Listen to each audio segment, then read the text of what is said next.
around my story. My name is Keanu, and I'm 13 years old. I am a psychopath. I freely admit it in front of all of you. I attribute my sickness solely to my father, because any story about a cruel father pales in comparison to my father. He would abuse me physically, mentally, verbally, and emotionally in every given moment. He left no stone unturned in this regard. He would beat me into unconsciousness. He accused me of being the cause of my mother's death, who died during my childbirth. Whenever Dad had any problem at home, he would accuse me of being the cause of it. One time he even beat me at school when my teacher called him to school because I had beat up my classmate who had beaten me up first. I tried to explain to him, but he wouldn't listen, and he just beat me even more. One day, it was fun day at school, and everyone was supposed to invite their parents to visit the school for party and introduction activities. I chose not to invite my dad, so I was alone at the festivities. I felt envious of all my classmates for having loving parents to have fun with. My teacher noticed me alone, came over and offered to be my parent for the day. I was so happy. We had great fun together. Miss Linda had lost both her husband and her son in a plane crash, only she had survived. After fun day had passed, Miss Linda showed more interest in me. She would bring me sandwiches and spend time with me during breaks. I thought of her as my mom. When I succeeded in my final exams, she hugged me with tears of joy. I unconsciously said, "Thanks, Mom." I went home happy that day, but had to face my dad again. He asked me why I was late coming home, and I told him about having to pass my final exams. He didn't believe me, though, and asked me to show him proof. Unfortunately, I had none, so he began kicking and punching me. There was a knock on the door. He tried to block me from opening the door, but I managed to open it. Miss Linda was standing there. She glanced at my bruises and bloody face and moved between me and my dad to protect me from further abuse. Dad snarled and threatened her with a beating if she didn't leave immediately. But she hit him in the eyes with a blast of mace or pepper spray, and he went down to the floor in extreme discomfort, grabbing at his eyes. Miss Linda called the police, told them about Dad's child abusive nature, and had him arrested. Now I live with Miss Linda as my new mom. Dad is in prison, where I hope he stays till he dies or rots.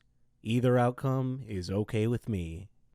I don't really like Indian movies because the actors are always overreacting, and the movies are not logical at all. But this is just my personal opinion.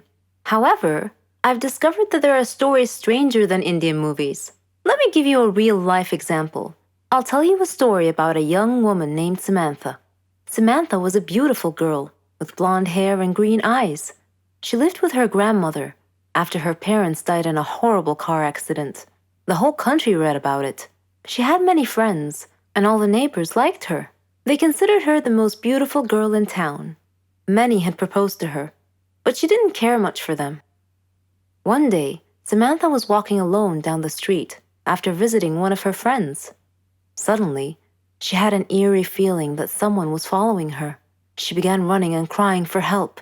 Her follower began running and stopped her. He was an ugly man, pointing a knife in her direction.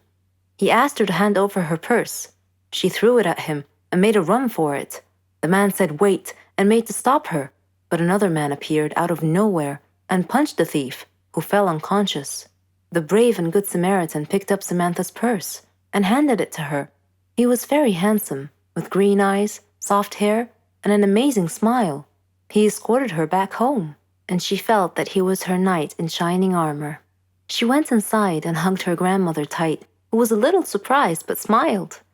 Samantha was so happy that she gently pulled her grandmother to her feet, and they whirled around and danced playfully. The very next day, she was surprised when she answered the doorbell. Steve, the tall, handsome man, was standing there, holding flowers. He proposed to her, and she said yes. Thus began their love story. Then one day, Samantha was standing in the kitchen preparing dinner. Steve and her grandmother were out, but they were supposed to be back soon. Samantha had everything ready, and she set the table. The house door opened, and Steve walked in. Samantha went to greet him, but she felt dizzy and fainted. Steve quickly took her to the hospital. The doctor congratulated Steve, saying that he was going to be a father. Steve was ecstatic, but Samantha was not. Instead, she was shocked and nervous. She said that she was too young to have kids, that she wasn't ready to be a mother. Steve was taken aback and said, "But why? Don't you want him?" Things were different from that point on. Samantha tried to get an abortion several times, but Steve was always stopping her. She couldn't accept it. She blamed Steve, but Steve couldn't understand her. In her 7th month of pregnancy, Samantha was with her grandmother at the supermarket when she saw a small boy run onto the road. Fearing he might get run over by a car, Samantha quickly pulled the boy off the road to safety. The boy's mother saw what happened and thanked Samantha, feeling so grateful and relieved. Samantha was crying at the moment and replied, "No need to thank me. I'm going to be a mother like you soon." For the first time, she was beginning to feel real affection for the baby. "Forgive me," she silently thought to herself. She tried to contact Steve many times to tell him that she had finally accepted. She was ready to become a mother, but he never responded. Finally, the day had come. Samantha went to the hospital to give birth. After the surgery, she was very tired. Nevertheless, when she woke up, she immediately asked for the baby. Her grandmother handed her the child. It was a daughter, and she was so beautiful.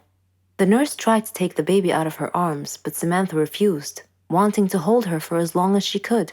The next day, Samantha heard a big commotion, and she had a feeling of dread that something bad had just happened. It was confirmed when she saw her grandmother's face. She asked what had happened, and her grandmother told her that a child was missing and had apparently been kidnapped. Samantha's pale face slowly pleaded, "Please don't tell me that it was my daughter." When her grandmother nodded, Samantha broke down and began crying and wailing in pain. The nurses tried to calm her down, and when she did, her grandmother came over to her and handed her a note. It had been found in her missing daughter's hospital crib. It was in Steve's handwriting. It simply said, "If you don't want her, I do." Then Samantha fainted. For many years, she tried finding her baby, but couldn't. Steve and her daughter had vanished into thin air. She felt as if time had stopped for her, but Steve didn't feel that way. He raised their daughter into a beautiful young woman. He named her Margot. Whenever Margot asked about her mother, Steve would always tell her that her mother was dead, but he often told her stories about her mother and how much he had loved her. Margot's intuition, however, told her that her father wasn't being completely honest with her and that he was hiding some big dark secret. One day, Steve fell ill unexpectedly. He called Margot to him and told her that he was very sick and felt that he was going to die soon. He said that he wanted to reveal a secret that he had long kept from her, that her mother was actually alive, and that her name was Samantha. He told her that he had kidnapped her from the hospital at birth because her mother did not want a child. He regretted it and asked Margot to forgive him. He gave her Samantha's address, and soon after, he died. After his death, Margot decided to go looking for her mother. I am Margot, and I am now standing at my mother's address. At her front door, I cannot predict my mother's reaction when she answers the door and I introduce myself as her daughter, but I'm going to hug her and tell her